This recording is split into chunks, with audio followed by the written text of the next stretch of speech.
de Cultura y Conocimientos. Muchas gracias a vosotros también por la paciencia y el interés que habéis mostrado. Y ahora, durante unos minutos, va a haber un pequeño debate en el que la gente, vosotros mismos, podéis hacer preguntas. Para hacer las preguntas es interesante que levantéis la mano y así alguna persona de las que están por aquí os repartirá un micrófono y así se os podrá escuchar a todos.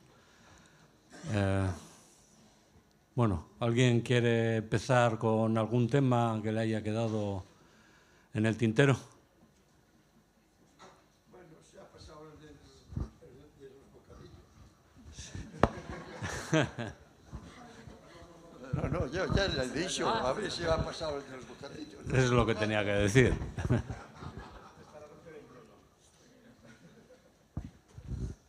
Bueno, a medida que vayáis pensando, vais levantando las... ¿Sí, alguien? ¿Tú misma? Solo una acotación a Eva. Mucho decir que no hay relación con la luna llena y los nacimientos, pero me consta que entre la semana anterior y la siguiente se producen el 50% de los nacimientos. Entre el 1 de enero y el 1 de junio o julio también. Bueno, yo le quería hacer una pregunta a Ricardo. ¿Puedes extenderte un poquito más en esa novedad que has contado que se había producido, que habéis investigado, que estabais mirando? O eso. Ahora mismo uno de los temas de más actualidad en la astronomía del Sistema Solar es precisamente la llegada de este cometa interestelar, porque es el tercero que ha llegado hasta nosotros, pero siendo el tercero es el que mejor ha sido observado, tanto en tiempo como por los diferentes medios de observación. Y las observaciones más importantes no son las que nosotros hemos hecho desde la nave JUICE, son las que ha hecho el telescopio espacial James Webb. Y muchas veces estos telescopios son instalaciones científicas tan costosas, tan difíciles, que las observaciones se planifican con un año de anterioridad.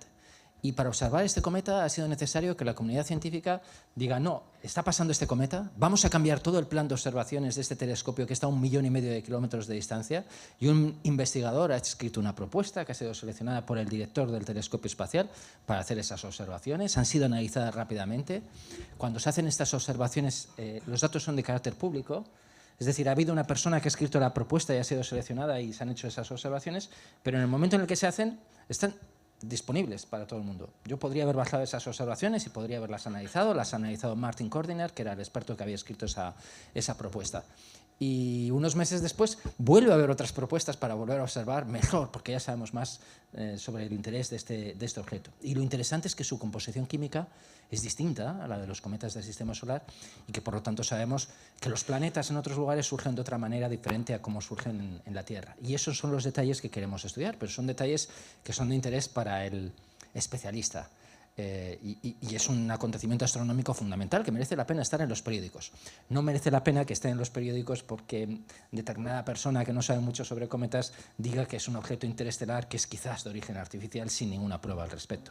Eso solamente contamina la información que podemos sacar.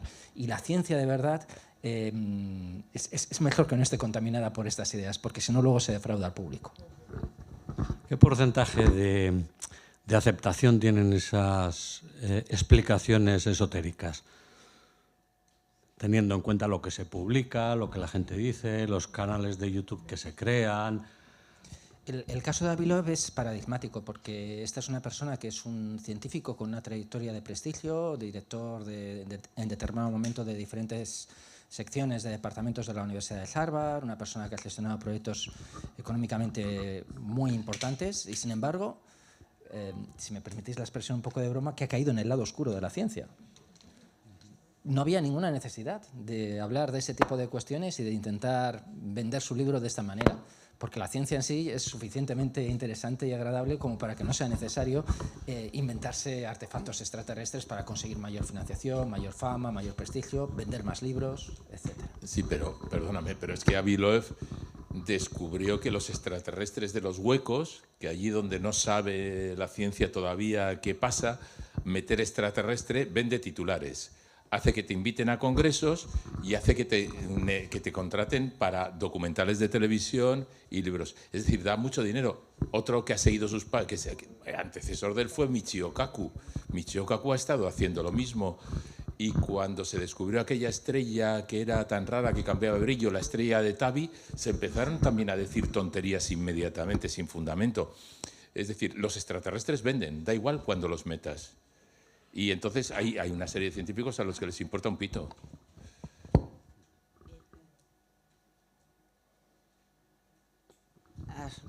Para Gámez, ¿hasta qué punto, si es cierto, el movimiento escéptico es deudor del fenómeno OVNI?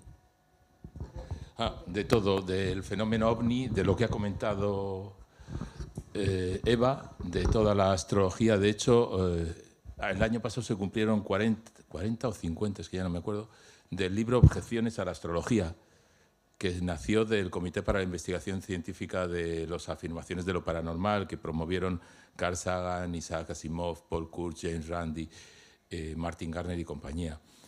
Eso nació porque hubo una gente muy rara, de diferentes ramas de la ciencia y del saber, que cada uno creía en unas cosas. Es muy curioso, porque tú hablabas con ellos o te contaban, ¿no? Philip Glass, que era escéptico respecto a los ovnis, creía en los poderes paranormales. Paul Kurtz, que era escéptico respecto a lo paranormal, creía que podía haber visitas extraterrestres. Y se juntó un grupo que se... Entonces, el movimiento escéptico contemporáneo, tal y como lo conocemos, nace de la reacción ante el auge de la pseudociencia de los 60 y los 70. Nace de reacción ante los Erich von Däniken y compañía.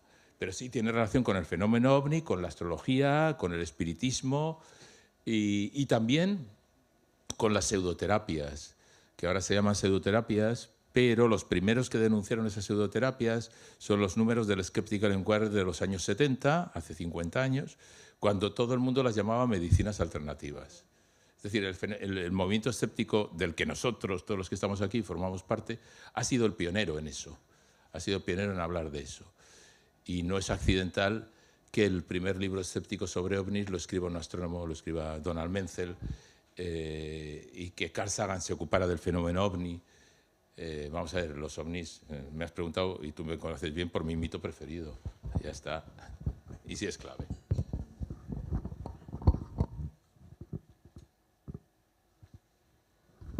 Hola, ¿qué tal? A ver si os parece que tiene valor estadístico. Conozco varias personas que hace 20 años, incluso 10 años, tenían cierta creencia en espíritus, por ejemplo, hacían una ouija de vez en cuando, en extraterrestres que nos visitan, pero algo inocente, diríamos, sin más, ¿no? Que creían en la astrología, en la de Babilonia, en la de China, en la de los mayas, todas a la vez, ¿eh? No importa, no importa. Y esas personas, que diríamos eran pues, una ideología progresista, después de la pandemia he observado que se han ido escorando a la ultraderecha, que ya votan a la ultraderecha, que era algo impensable para esas personas hace 20 años o 10. Y no sé si es una impresión mía, es real, pero además están alimentando un movimiento al otro, porque les interesa a los dos. No sé si es una impresión o si tiene algún valor. Yo lo que he visto... Bueno. ¡Qué nervios! Parece Se ha apagado. sopa de ganso. Sí. Justo sobre esto, preparando la charla, y de eso que he dicho continuará, pues hay parte que tiene que ver con esto, porque sí que hay trabajos en los que se estudia si la educación promueve pues, cierto tipo de valores, ciertas ideologías o ciertas maneras de ver el mundo, ¿no? Este espíritu escéptico, por ejemplo, ¿no? Si dices... Si tú miras lo que hay en ciencia y lo que hay en estas relaciones de causalidad con el tema de la inmigración, hay mucho hecho y gente para nada escorada a ningún lado. Simplemente hay mucha ciencia metida ahí que te dice, oye, pues es que esto no hay estas relaciones causa-efecto que la gente quiere ver entre entrada de inmigrantes y aumento de criminalidad, ¿no? Pero esto no es ideológico, son... los datos y el análisis. Otra cosa es que alguien pueda tener los prejuicios que quiera tener. Entonces, mirando a ver qué hay de esto, si es una cuestión de conocimiento, yo lo que he visto, y no sé ahora decirte la referencia, pero lo que viene a decir los artículos que estudian este fenómeno, es que no es tanto el nivel educativo lo que hace que las personas sean menos susceptibles de creerse cosas raras y de ser menos susceptibles, menos vulnerables al populismo, que es la misma idea, cosas raras, populismo, o sea, cosas como mensajes de 4 duros, ¿no? Sino que lo que sí que tiene una incidencia significativa es el comprender los valores de la ciencia. A mí eso me ha hecho pensar mucho. O sea, no es tanto cuánto sabes de física en particular o de matemáticas o de historia, sino cómo llegas a ese conocimiento y que te empapes de los valores de la ciencia. Y esto sí que parece que hay una relación significativa, y voy a ir así, y que hay una cierta explicación de que no entender los valores de la ciencia te hace más proclive al populismo, a los regímenes autoritarios. Y sí, entonces la respuesta es que sí que hay una cierta relación, ojo con ella, porque de hecho lo que he visto es que es algo que se está explorando en los últimos 10 años, es muy reciente, porque bueno, es un fenómeno que por suerte es reciente, por desgracia pues aquí lo tenemos, ¿no?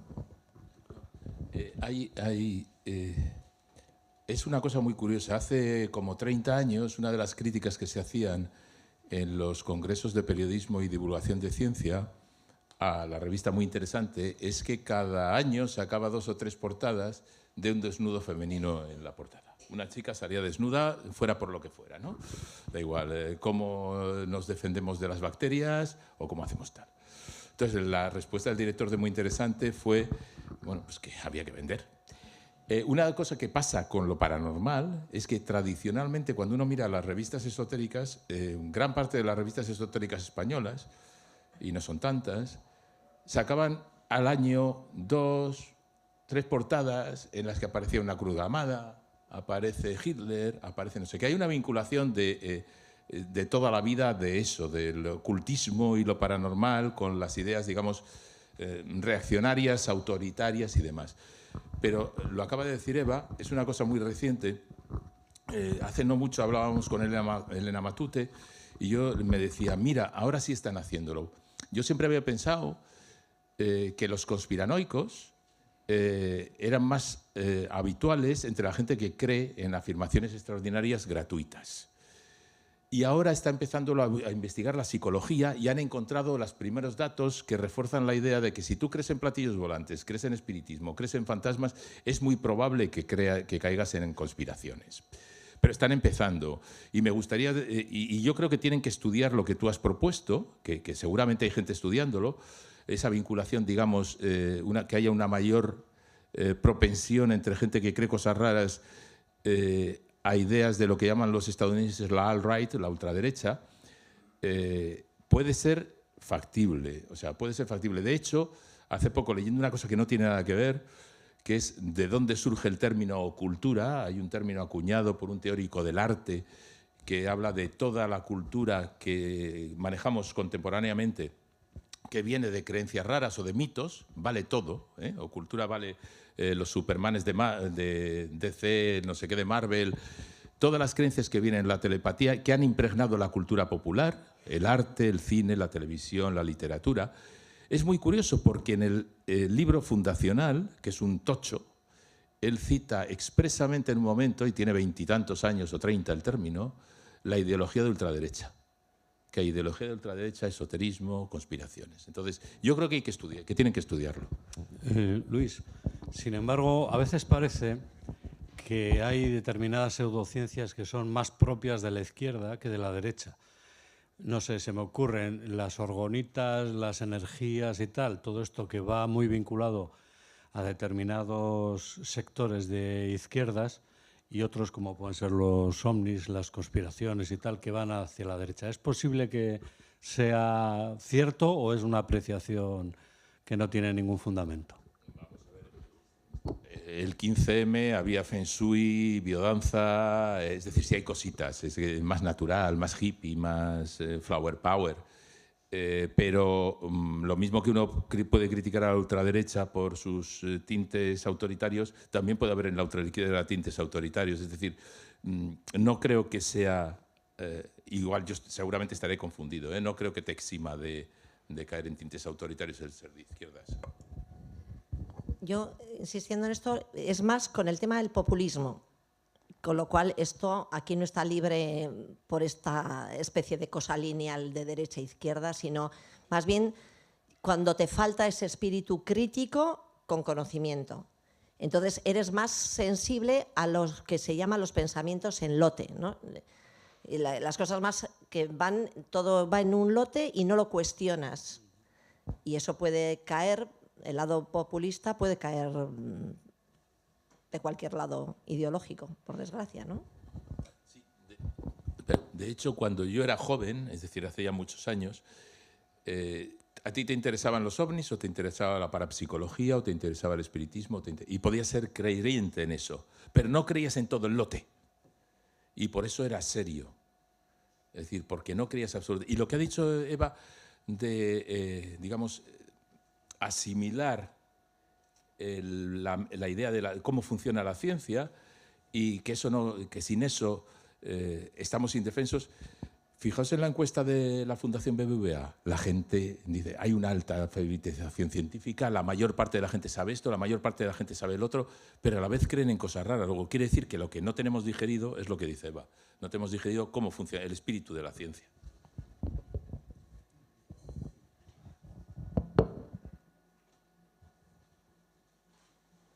Sí.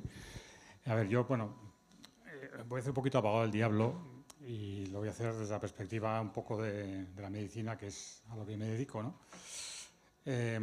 Yo creo que desde el COVID las palabras ciencia y experto están por todas partes, ¿no? Para justificar en contraposición a lo otro, ¿no?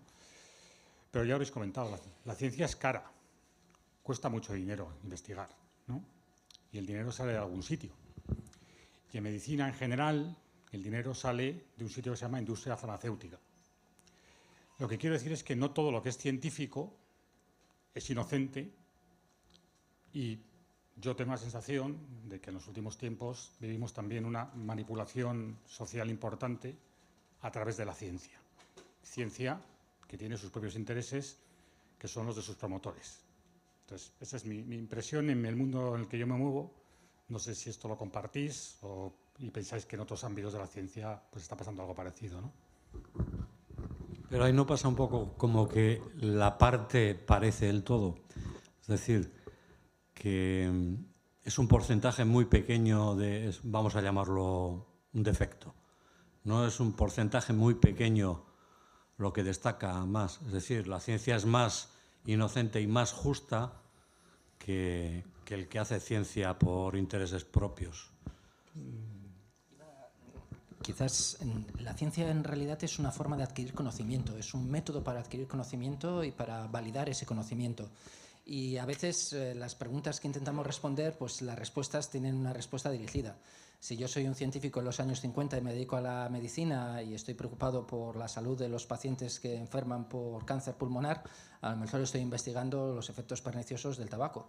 Pero si soy una persona que está trabajando para una empresa tabacalera, a lo mejor soy contratado para demostrar que no, que el tabaco no es malo. Hoy en día vemos esos efectos de intentar controlar las conclusiones de la ciencia en diferentes ámbitos, no solamente en la medicina. Oímos hablar a Donald Trump de las maravillas del carbón limpio. Y los que sabemos de un mínimo de ciencia sabemos que la quema del carbón no puede ser limpia en absoluto y que es simplemente una manipulación de esa realidad. Entonces es cierto que la ciencia es cara y que la inversión en ciencia hace que en ocasiones salgan conclusiones que tienen una cierta dirección, pero la ciencia es una forma de adquirir el conocimiento y la realidad no puede ser transformada, no puede ser ocultada durante demasiado tiempo, porque en realidad siempre adquirimos ese conocimiento y al final van saliendo las cosas a la luz. Entonces, a pesar de que vivimos en una época oscura desde esa perspectiva, pues al final se demuestra que el tabaco es pernicioso para la salud, se demuestra que el amianto es pernicioso para la salud, se demuestran un montón de cosas que hacen que tengamos las herramientas para poder mejorar. Y aunque estamos en un mundo en el que la ciencia está en crisis, por diferentes motivos, y uno de ellos es la presión de los medios económicos, a largo plazo seguimos adquiriendo mayor conocimiento y seguimos pudiendo huir de esos efectos perniciosos que puede tener la ciencia y conclusiones que eran científicas en los años 50, que eran validadas y que hoy no están validadas porque hemos avanzado más, a pesar de que en aquella época pues también había una cierta manipulación. Y yo quiero pensar que la manipulación de la ciencia que se puede percibir por parte de algunas farmacéuticas hoy en día, pues que esos efectos no tan, vamos a decir, altruistas, que serán borrados también por el avance del conocimiento en las próximas décadas. Yo sobre eso sí que me gustaría traer una frase que se le atribuye, creo que es a Lincoln, ¿no? Lo de, si piensa que la educación es cara, pruebe con la ignorancia. Pues diría lo mismo con la ciencia, ¿no? Si pensamos que la ciencia es cara, probemos a dejar de financiarla. Creo que mi percepción es que, por supuesto, hay defectos, pero igual que con la democracia, no se nos ocurre un sistema todavía mejor para ir aumentando el conocimiento. Y creo que además de todos los sistemas que hay de generación de conocimiento ir asentando, como ha dicho Ricardo, las falsedades al final acaban apareciendo y los timos acaban desvelándose, ¿no? Y por supuesto también la financiación de la ciencia pues es múltiple, es diversa. Hay organismos públicos que financian la ciencia y que no tienen ese ánimo de lucro. Hay empresas que van a hacer una ciencia para desarrollar productos comerciales y entonces el avance del conocimiento nos permite pensar que los efectos perniciosos de algunos productos que a veces se comercializan pues que serán puestos en evidencia y serán eliminados en el futuro. Hola. Bueno, yo lo que quería incluir es que actualmente, además de ciencia, vivimos en la tecnociencia y que cuando se investiga no solamente hay que pensar en el avance del conocimiento, sino también en qué consecuencias puede tener la aplicación directa del conocimiento que yo estoy adquiriendo. Entonces, aquí entra la ética no solo de la investigación, sino la ética del investigador, porque sí que es cierto que con la bomba atómica se descubrió pues todos los mecanismos radiomagnéticos que son un avance para la salud humana, pero también con la fisión nuclear, pero también está la bomba atómica que ha hecho tantísimo daño. Entonces yo creo que al científico es a quien le corresponde como de forma interior el valorar ese conocimiento que está descubriendo, qué aplicación va a tener después, pues si cae en unas malas manos, ¿no? Porque ahora estamos todos los genetistas intentando encontrar la superbacteria potente que no se la va a cargar nada, pero claro, esto junto con la guerra bacteriológica puede ser un arma mortal. Entonces, hay que un poquito empezar a pensar no solamente en avanzar en el conocimiento, sino en tener cuidado con qué beneficios y a la vez qué daños o qué riesgos sometemos a la sociedad o al mundo con todo esto.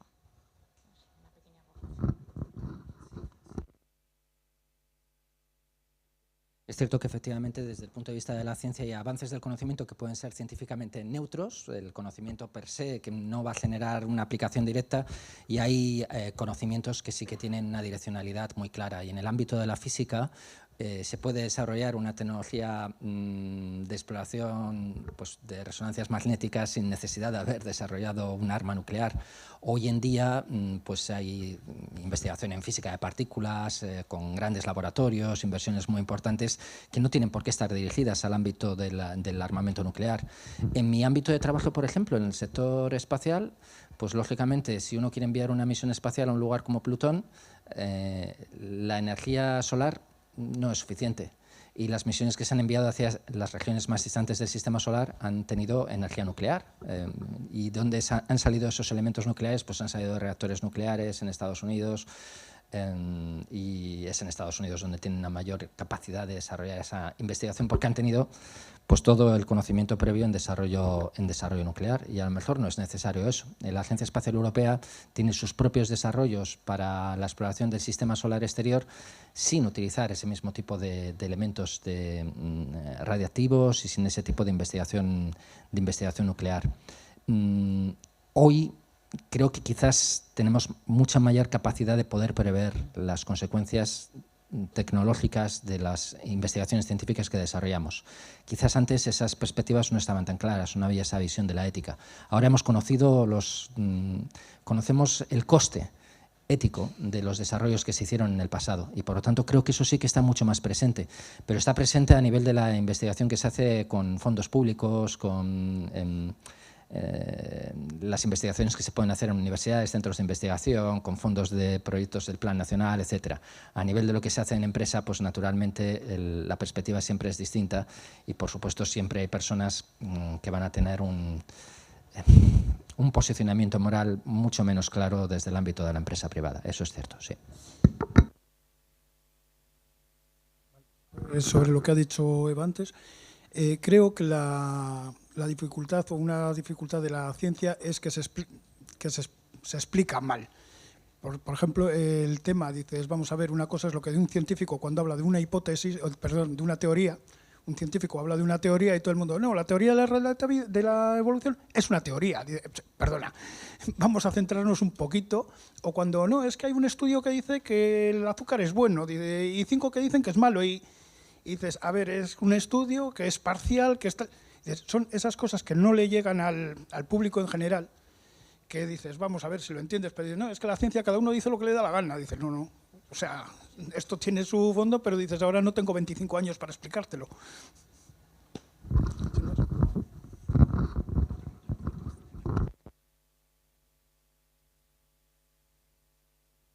¿Se oye, no? Sí. Aquí estamos, bueno, Ricardo y yo, que somos profesores, ¿no?, a la vez que investigadores. Creo que ahí sí que nos tenemos que hacer mirar mucho qué hacemos en las aulas, ¿no? Creo que hemos llegado a un ámbito de hiperespecialización en el sentido de que los temarios,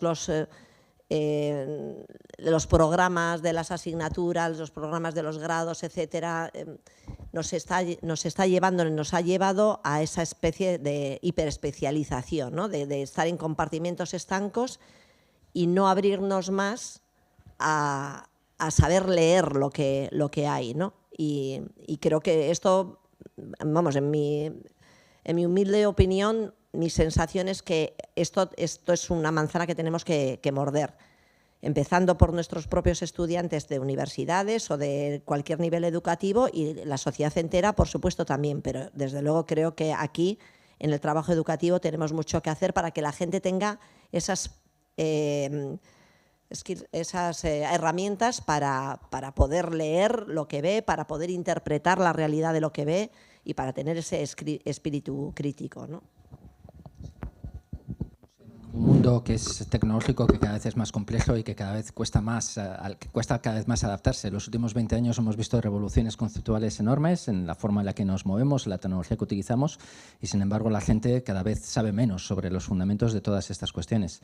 Entonces, es importante preservar unos principios de cultura del conocimiento a nivel educativo en la universidad, pero a nivel educativo también en las enseñanzas más básicas y generales, porque es necesario que los ciudadanos sean personas informadas y capaces de tomar sus propias decisiones sin necesidad de ir a la universidad y tener unos estudios superiores.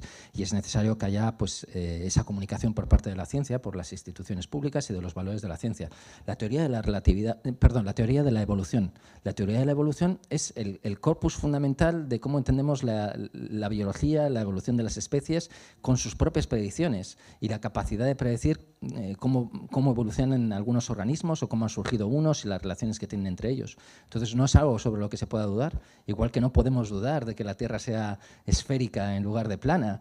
Y hay principios básicos que, sin embargo, hoy están en jaque porque vivimos en una época en la que se comunican los discursos a través de unas redes sociales de una forma crítica y en la que la gente es capaz de acceder a una serie de discursos que tienen un cierto peligro de una forma global. Tampoco se puede poner puertas al campo. Lo que es necesario es informar con el rigor, con la claridad y hacer esos esfuerzos desde la parte de las personas que tienen esa capacidad. En este caso, pues las universidades, los centros de creación de conocimiento, gobiernos, ministerios, círculo escéptico, eso es, todos. Una pregunta para los tres, así a título, o sea, ¿no?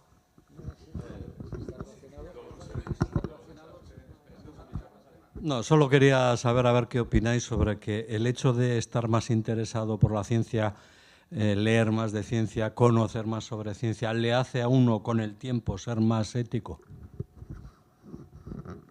Es muy subjetivo, pero bueno.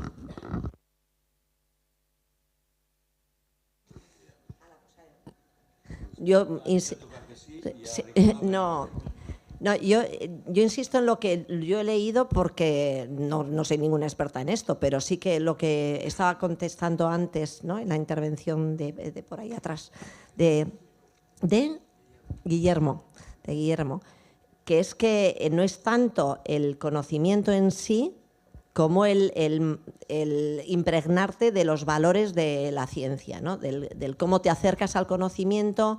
Esto del escepticismo, yo cuando digo lo del escepticismo empieza por uno mismo, pues ahí ya hay un valor de humildad, ¿no? O sea, la ciencia, el aprender en ciencia es muy humilde, es un trabajo muy humilde, es un baño de humildad constante. Entonces yo creo que esto son, y hay muchos valores, bueno, de esto Susi sabe muchísimo, ¿no?, de los valores éticos en ciencia, de la ética en la ciencia, y yo creo que es que el aprendizaje es a la vez, ¿no? Es a la vez, o sea, es una manera, te amuebla la cabeza de una cierta manera, y yo creo que a la vez se puede hacer, porque no creo que sea tanto conocimiento específico de algo. De hecho, hay mucha gente, sabes, que han sido brillantes, con unas notas brillantes en algo, saben muchísimo de esto, pero no les saques de ahí y no les preguntes de más, ¿no? Entonces yo creo que es más esto, el método, los valores de la ciencia, lo que te generan ese espíritu ético, diría yo, por decir algo. Yo, en mi caso, no creo haber reflexionado con suficiente profundidad sobre una cuestión como esta como para poder hacer una valoración. Sí que creo que la ciencia, el conocimiento de la ciencia y el interés en la ciencia nos da mejores herramientas para tomar mejores decisiones en los diferentes ámbitos de nuestra vida. Y que, por lo tanto, si nosotros tenemos un interés ético también, la ciencia nos va a dar la información para poder valorar desde la perspectiva ética. Pero no nos va a hacer mejores personas saber de ciencia. Nos va a hacer, sin embargo, ser más capaces de tomar decisiones informadas. Tomaremos nuestras decisiones con luz y no con oscuridad.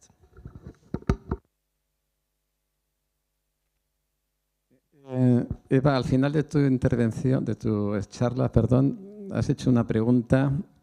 ¿Qué hacemos? Si la gente cree que hay más partos en luna llena, pues dedicamos más recursos ahí. Bueno, ese ejemplo, o informamos a la población de las cosas.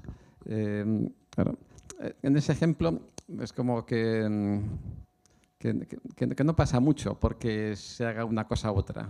Al final pues será un pequeño gasto más de poner un turno de enfermería o de médicos en las noches de luna llena y bueno, no se hace daño a nadie. Pero otras cosas, claro, son más polémicas y si un alcalde encuentra que sus vecinos no quieren una antena de telefonía móvil en el municipio, por muy inocuo que sea, ahora que lo sabemos, pero sus votos dependen de lo que hagan los vecinos. Los vecinos quieren que el alcalde... Entonces, a ver, en ese ejemplo, pues igual tampoco pasa nada. Se pone la antena más lejos, pues gastaremos más. Al final, incluso los teléfonos tendrán que ser más potentes, al revés de lo que se quería, para que contactaran con la antena. Pero bueno, se puede resolver. No pasa nada. Nos cuesta más. Pero, claro, si la ciudadanía piensa que los inmigrantes resulta que aumentan la criminalidad de una manera sorprendente, aumenta el precio de la casa, pues claro, los votos dependen de esto. Y si la gente cree estas cosas, pues ¿qué hacemos? A ver, claro, yo soy un partido moderado, yo no me creo mucho esto, pero es que si no gano yo, gana el populista de al lado. Entonces, yo voy a molestar un poco a los inmigrantes para que el otro no los moleste más. No, tenemos un problema. No creo que tenga muy buena solución, pero habrá que seguir informando. Y seguir informando, pues siempre hay que hacerlo. Pero inculcar los valores de la ciencia y de la búsqueda de información de manera correcta, no sesgada, no es algo de lo que podamos informar a muchísima gente. Esto es muy difícil y hay que estar constantemente pensando en ello. Y esto muy poca gente lo hace. Yo quiero hacerlo y creo que no lo hago todo lo que debería.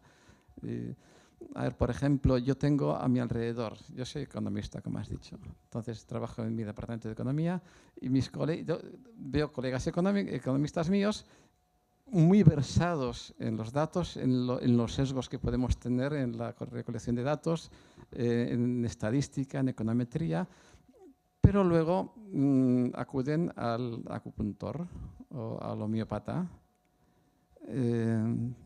Claro, y saben los valores de la ciencia.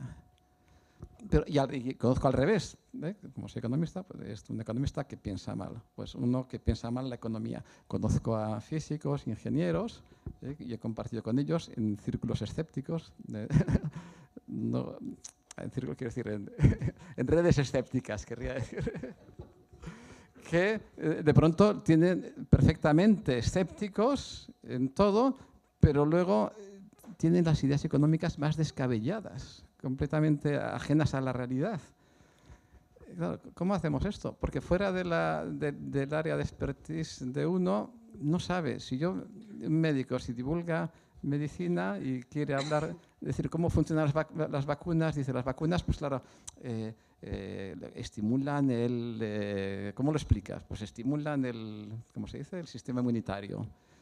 Vale, pues el homeópata te dice lo mismo, ¿no? Esta pastilla está muy diluido y la explicación divulgativa no llega. Tienes que, como te decías, tienes que ir muy lejos, necesitas unos cuantos años para decirle que no tiene nada que ver eso que dice el otro con lo que dices tú.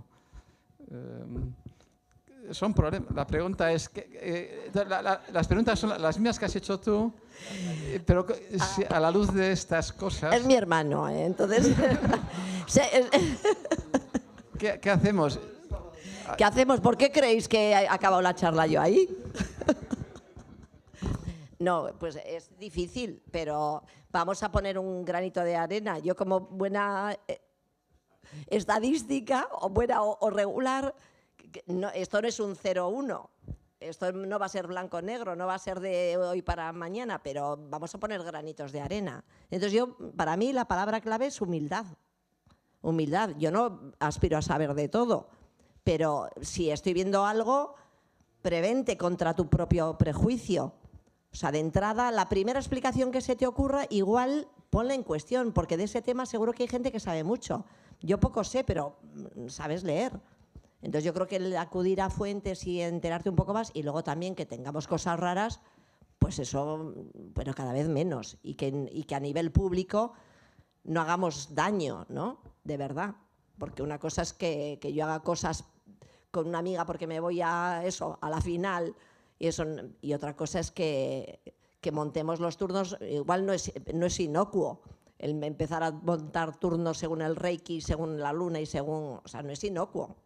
Entonces yo creo que estas cosas, pues bueno, pues con conocimiento, con paciencia y con humildad. Yo creo que con mucha humildad.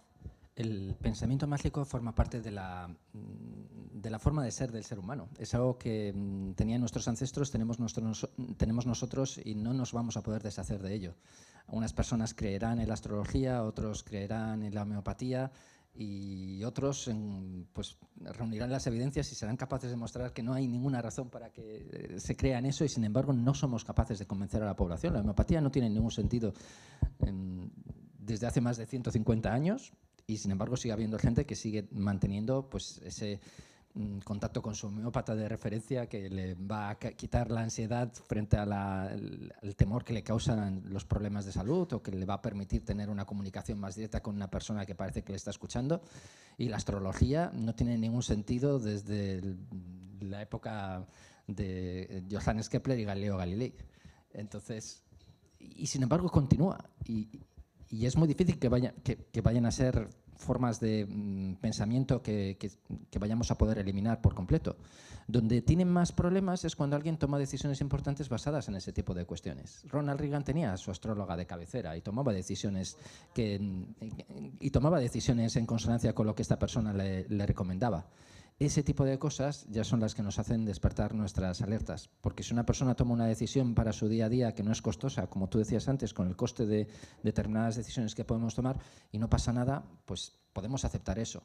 Entonces, como sociedad, tenemos que ser conscientes de que hay estos riesgos y tenemos que buscar los mecanismos para intentar minimizarlos. Y la forma de minimizarlos es precisamente con mayor cultura, con mayor conocimiento, con mayor intentando comunicar realmente pues, lo que sí sabemos, porque mucha gente no sabe todo lo que sabemos sobre el mundo y las cosas que podemos llegar a conocer sobre la evolución del clima, por ejemplo. No voy a entrar en ese tema, que ya entonces estaríamos aquí 2 horas, ¿no? Ante la tesitura moderna que vivimos de ataque al conocimiento. Yo creo, vamos a ver, este año se cumplen 50 del nacimiento del Comité para la Investigación Científica de las Afirmaciones de lo Paranormal, que es el nacimiento del movimiento escéptico moderno. En aquel momento nadie, prácticamente nadie, excepto 4 zumbaos por su cuenta, desde el campo del conocimiento, hablaba de qué pasa con las pseudoterapias, o qué pasa con la homeopatía, o qué pasa con la astrología. Nadie, hasta que se organizó este grupito en torno a la universidad, en torno a Paul Kurtz, Randy y compañía en Buffalo. Eso ha cambiado cosas. Es decir, igual no os acordáis, pero en 2009, 2010, 2008, en España los principales periódicos y los grandes medios de comunicación sacaban de vez en cuando porque una entrevista a un homeópata explicando la homeopatía y alabando la homeopatía como un método inocuo que hace no sé qué. Y me da igual que hablemos de homeopatía o que hablemos de cualquier otra, el reiki o cualquier otra cosa, ¿no? O el toque terapéutico, que es cuando te pasan las manos, que es un pase de manos, como puede hacer un chamán, un pase de manos. La homeopatía tiene un descrédito oficial, se empezaron a reír de ella los cómicos de televisión y no fue porque de repente les viniera la inspiración del cielo. Fue porque el movimiento escéptico en toda España hizo una serie, ahora lo dirían performances, los suicidios homeopáticos, los cachondeos, los científicos colaboraron.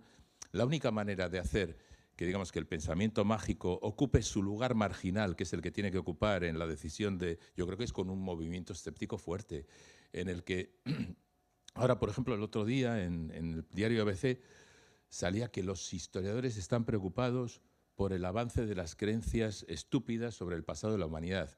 Solo han pasado 50 y tantos años desde que Däniken popularizó, que ya había antes, sus teorías racistas de que todo lo que han hecho los pueblos africanos, asiáticos y americanos es con aliens, pero los europeos no, porque somos muy inteligentes. Ahora los historiadores españoles, los estadounidenses llevan y los ingleses llevan desde el 69 haciendo lo mismo. Es decir, lo que tenemos que hacer en todas las áreas del conocimiento, y tú y yo hemos hablado de eso con respecto a la economía y tal, es contar con los expertos. Hasta hace 4 años no se contaba con expertos, 4 años, 10, no se contaba con médicos expertos dispuestos a decir en España que la homeopatía era charlatanería. Existían 2 en el 85. Pedro Cava, que fue asesor de la OMS, y Víctor Javier Sanz Larrínaga, un médico de Bilbao. Y no les oía a nadie. Ya estaban diciendo que... Entonces, lo que hace falta es un movimiento escéptico fuerte con pensadores de todo tipo, de historia, de filosofía, de lingüística, de sociología, de todo tipo. No solo de ciencias, digamos, duras. Impregnar y repetir y hacer charlas e intentar seducir a la gente diciéndole cada vez que pones neuro no sé qué delante de una cosa, cuidado que igual estás vendiendo motos, ¿no? Muy breve ahora. Creo que sé reformular la pregunta o hacerla. ¿Lograremos permear a la sociedad de todo esto que dices? ¿O acabaremos siendo como la fundación de Isaac Asimov, los científicos recluidos en un planeta distante, guardando la ciencia hasta que la sociedad sea capaz, se dé cuenta de que sin ellos se va al carajo? No tengo ni idea, no soy vidente, es una cosa muy complicada lo de predecir el futuro, pero también, y me he dejado una cosa aparte, fijaos que no tenemos la colaboración de las instituciones públicas, porque los principales medios de comunicación pública pasan soberanamente, van a lo fácil. Cuando se estrenó el nuevo Cosmos, que puede impregnar de pensamiento crítico como el viejo Cosmos, no lo dio una televisión pública. El viejo Cosmos lo dio una televisión pública que daba a la vez, y yo me acuerdo, que daba a la vez los documentales de Mundo Submarino de Jacques Cousteau y los documentales del Hombre y la Tierra. Eso no tiene cabida en las televisiones públicas hoy en día. Nada parecido, y es un poco alucinante, ¿no? Igual teníamos que preguntar también a nuestros gestores públicos qué están haciendo. ¿Por qué la televisión pública tiene que funcionar por audiencias? Yo sobre esto No sé cuánto tiempo nos queda, pero si no para otro debate. A mí lo que me preocupa últimamente también es esta línea difusa que hay ya entre lo que es conocimiento y lo que es conocimiento alternativo, se podría llamar. Claro, hay tantísima producción de letra, no lo voy a llamar ni información ni nada, es producción de letra escrita o de voces habladas que intentan justificar cualquier cosa. Y a mí lo que me preocupa de todo esto es cómo llega esto a la parte educativa, ¿no? Ese lado mío que no puedo olvidar, ¿no? de haber estado también al frente de una institución educativa y de ser profesora. ¿Por qué? Porque veo que ahora en esa difusión del conocimiento de que la universidad no tiene el monopolio, no debe tener el monopolio del conocimiento, hay muchísimo curso, muchísima universidades privadas que proliferan por muchos sitios, a mí sin entrar en la valoración de público-privado, pero sí en la valoración de lo que es académicamente respetable y lo que no. ¿Por qué digo esto? Porque el otro día vi, y de hecho mandé una notificación a la conferencia de universidades, de que hay una, ¿cómo se llamaba? Se me ha olvidado, bueno, no sé qué, University, un nombre de una ciudad University, donde había programas de grado, máster y doctorado en, que había sanación cuántica. Birmingham University, sí. Bueno, sí. Entonces, ¿dónde para mí está el límite de esto? Es que hagamos lo que hagamos, tengamos pensamientos mágicos, disfrutemos haciendo cosas raras, pero hay una línea clarísima que es si nuestros gobernantes empiezan a admitir que ciertas formas de entender la vida pasan a ser parte del sistema educativo, yo creo que estamos muertos, ¿no? Esta cosa llamada universidad está registrada, no tiene la acreditación de universidad, pero está registrada como una empresa que se llama University. Cualquier día escucharemos a alguien que invita a un debate a este doctor por la no sé qué University a hablarnos de la sanación cuántica. Esto, bueno, pues yo creo que ahí tenemos que ser muy combativos, ¿no? Muy combativos. En los hospitales públicos también se ven casos de prácticas de Reiki y risoterapias y cosas de estas. Un par de preguntas ya, las dos últimas, ¿eh?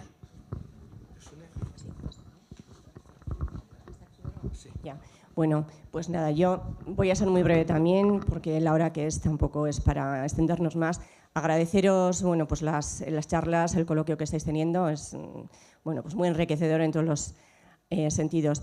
Yo simplemente quería participar para comentar, yo vengo del mundo del derecho, y entonces, ya que habéis hablado de que la ética, pues,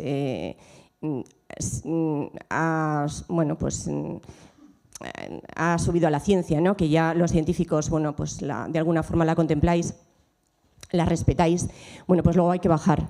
Y cuando se baja, o sea, hay que hacerlo práctico, ¿no? O sea, esa ética y esa forma de entender la ciencia, pues más actual, más nueva, más moderna y con otros inputs, hay que bajarlo a la práctica. Y esa bajada es el derecho. O sea, el derecho tiene que regular todas esas cuestiones que se plantean, sobre todo para proteger los derechos de las personas, para tutelar los derechos de las personas. A Trump, que habéis hablado de él, claro, a Europa no le gusta nada, porque quien garantiza en la tecnología o en los avances tecnológicos pues los derechos de la ciudadanía, pues es Europa. No hay ningún otro continente que esté a esa altura, a ese nivel de regulación. Pero claro, lo que pasa o lo que se dice es que eso lo que hace es que la industria tecnológica no puede avanzar. Eso no es verdad. Sí, claro que puede avanzar. Lo que pasa es que hay que respetar los derechos para que, bueno, efectivamente sea una ciencia ética, sea una ciencia que contemple pues, a las personas. En el centro no pueden estar la ciencia, en el centro están las personas. Y las personas, o sea, la ciencia tiene que, digamos, ser el soporte para las personas, no al revés, ¿no? Entonces, bueno, pues y bueno, ahí también bueno, hablamos de hiperregulación y ahora lo que me da miedo a mí es que haya tanto los ataques, Estados Unidos, es que no hay ningún país, por ejemplo, protección de datos, claro, toda esta tecnología nueva, el mundo de los datos es el oro, ¿no? de esa tecnología, pero claro, una tecnología ética y que pase por el derecho y sino que haya unas penalizaciones de alguna manera. Claro, el miedo que me da a mí, los ataques que está habiendo a Europa en este sentido, hablando de hiperregulación, lo contrario puede ser, o el miedo que me da a mí un poco, es que haya una desregulación de todas esas cuestiones, ¿no?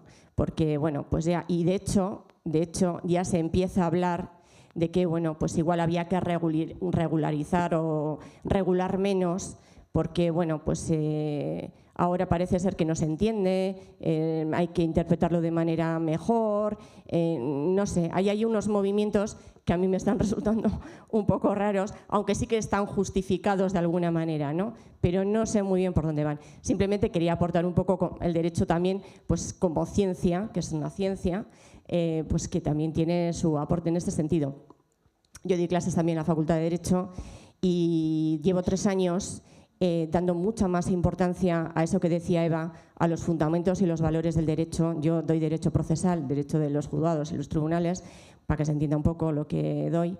Y aunque no dedicaba mucho tiempo a la primera parte, que es la historia del derecho procesal, dado el temario que tenemos tan grande, y me parecía más importante, que tendrían conocimientos de cómo ejercitar ante los tribunales, bueno, llevo un par de años, 3, dedicándome a historia del derecho procesal para que vean todo lo que está pasando no es nuevo y que ha ocurrido y que hay que protegerlo, solo es. Y gracias a todos. Bueno, yo solo te voy a comentar una cosa. Nosotros, por ejemplo, en el Círculo Escéptico tenemos ahora abogadas, tenemos a Paloma Llaneza, que es experta en el mundillo digital, y estamos obsesionados con todas las cosas, con abrir el pensamiento crítico a todas las áreas del conocimiento. Porque nos jugamos mucho en pensar críticamente. Lo han dicho mis compañeros y lo ha dicho José Luis. Entonces yo creo que tenemos que ser conscientes de ello y tenemos que contar con los expertos. Y a eso estamos abiertos.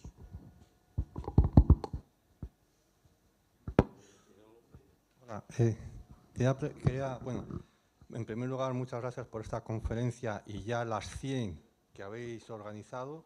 Es muy importante favorecer el pensamiento escéptico, porque si no, pues puedes hacer que la gente, si consigues que la gente crea en cualquier cosa, pues es fácil de manejar. Entonces, yo quería preguntaros, a ver, ya casi lo habéis contestado, ¿no? Pero bueno, a ver, ¿cuál creéis que es hoy en día el mayor enemigo del pensamiento escéptico en nuestra sociedad? Uno de los principales problemas que tenemos como sociedad y que es relativamente nuevo es el aumento del ruido. Tenemos ruido en la política, ruido en los medios de comunicación, voces interesadas que llegan desde todos los lugares y simplemente generando ese ruido se genera duda. Y a veces no es ni siquiera el mensaje que se lanza que se vaya a creer eso, simplemente a base de contaminar el discurso público, político, científico, económico, en cuestiones de derechos, se genera la incapacidad de tener el debate sobre las cuestiones que son de verdad importantes. Y yo creo que ese es un problema nuevo de nuestra sociedad del que tenemos que coger consciencia antes incluso de plantear las soluciones, porque yo creo que todavía no hemos sido capaces de plantear una solución, todavía estamos cogiendo consciencia de que tenemos ese problema nuevo debido pues, a todos esos divulgadores falsos en YouTube, en canales de diferente tipo, en el mundo de la política, personas que aparecen de la nada y que son capaces de decir un discurso en base de mentiras y de ruidos, y no puedes estar todo el rato desmintiendo cosas. Entonces tenemos que ser capaces de organizar un conocimiento más veraz, la capacidad de divulgar un conocimiento veraz frente a esta situación en la que vivimos desafortunadamente con todos esos discursos en paralelo que impiden dirigir la atención a lo que realmente vale la pena y es importante.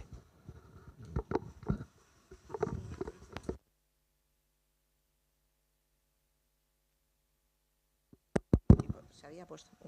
Totalmente de acuerdo. Y yo añadiría también que es esta rapidez de todo y que hay demasiado ruido, demasiada cantidad de cosas, ¿no? De cosas. Y que ese ruido yo lo formulo en el sentido de que cualquier cosa, cualquier tema, tienes 1000 artículos que favorecen lo que tú quieres pensar. 1000, ¿no? Por decir una cifra. O sea, tienes... Antes, yo creo que, a diferencia de lo que nos pasa ahora, hace 40 años, no más, no 30 años, donde no teníamos esa proliferación, internet, etcétera, eras más consciente de tus desconocimientos. Ahora cualquiera piensa que sabe. Pensamos porque hemos mirado cualquier cosa y ya, pues esto ya sé, porque he visto, porque hay artículos, porque lo que sea. O sea, yo creo que también, añadiendo lo del ruido, para mí el problema es el no saber que no sabes. Sí, sí, ¿no? Eso es. El efecto Kruger, sí. Crees que sabes más de lo que sabes, ¿no? Y yo creo que eso, por eso insisto en la parte de la humildad. Yo creo que ahora hay como una especie de prepotencia de cualquier cosa. O sea, tú ves ahora a un terraplanista y tiene una prepotencia que no tenía un terraplanista de hace 50 años, que estaba escondido. Digo, yo creo que la Tierra es plana, pero no lo digo porque me van a decir que soy tonto. Ahora, no. O sea, ahora hay un orgullo de cualquier teoría, de cualquier cosa, por loca que sea. O sea, yo añadiría ruido y esa especie de orgullo extraño por el desconocimiento, ¿no? ¿Y sabéis por qué tenemos más ruido? Porque nos hemos cargado a los intermediarios. Porque hemos dicho, cualquier cosa que salga a las redes llega a todo el mundo. Antes, nos confundiéramos o no, los periodistas hacíamos de porteros. Que decía, esto pasa, esto no pasa. Se nos colaban cosas. Pero la cantidad de chalaos que hemos tenido que atender diciendo que han descubierto la cura del SIDA y mandarles con educación a que fueran a otro lado a decirlo o cosas así, cribábamos. Nos llegaba a un periódico, podían llegar, yo qué sé, me voy a inventar la cifra, pero no andará muy por abajo, 2000 teletipos al día. Aparte de la información que elaboran sus propios profesionales. De esos 2000 teletipos no salían muchos, no salía la inmensa mayoría. Ahora todo cae en las redes como una catarata gigantesca. Y entonces, ¿qué pasa? Que el terraplanista que antes estaba, además, el terraplanista que antes estaba aislado en el barrio donde yo vivo, en San Ignacio, para no poner a ningún barrio de terraplanista, el pobre estaba triste y solo. Pero ahora de repente sabe que hay 2000 terraplanistas en España. 20.000 en el mundo, son una gota. Pero los chiflados juntos, y eso ha pasado con todo. Antes no veías a un terraplanista en el periódico y encima se enorgullecen, claro, es que son 20.000. Es que juntan 20.000 en un pabellón de deportes, porque van todos. Es que esa es la historia, pero tengamos en cuenta, nos hemos cargado el filtro. Y al cargarnos el filtro lo que hemos hecho es que venga toda la información. Y la gente... Yo no sé si sigue pensando lo mismo, pero la gente sigue. En mi época yo creía que las cosas que aparecían en la tele eran verdad porque aparecían en la tele y porque la gente no iba a mentir en la tele. Joder, pues ves cada cosa en la tele ahora. Sí, antes también, pero ahora está multiplicado por 10. ¿Hemos terminado ya? ¿Hemos terminado? Bueno.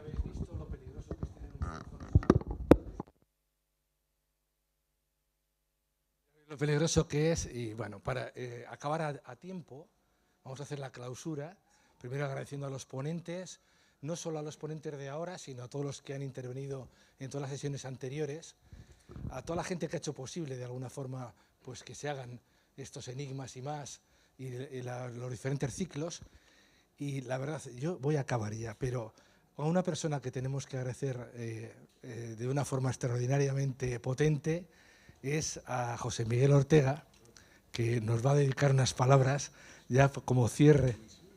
Perdón, Luis Miguel Ortega, perdón, que nos va a dedicar unas palabras ya para cerrar el evento y pasar ya a la comida, los que queréis y podéis quedaros.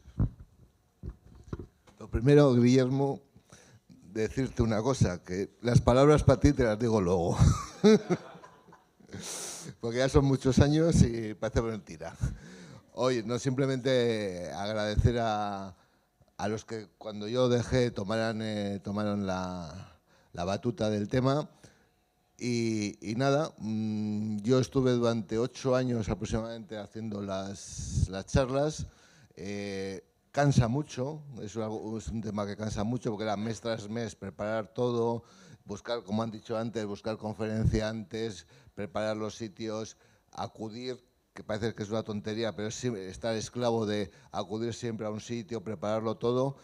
Y lo único que puedo hacer es agradecer que cuando decidí que ya no podía más, pues hubo otra gente que cogió el relevo y después de otros 6 o 7 años, pues aquí seguís y ojalá que sea por muchos años. Nada más.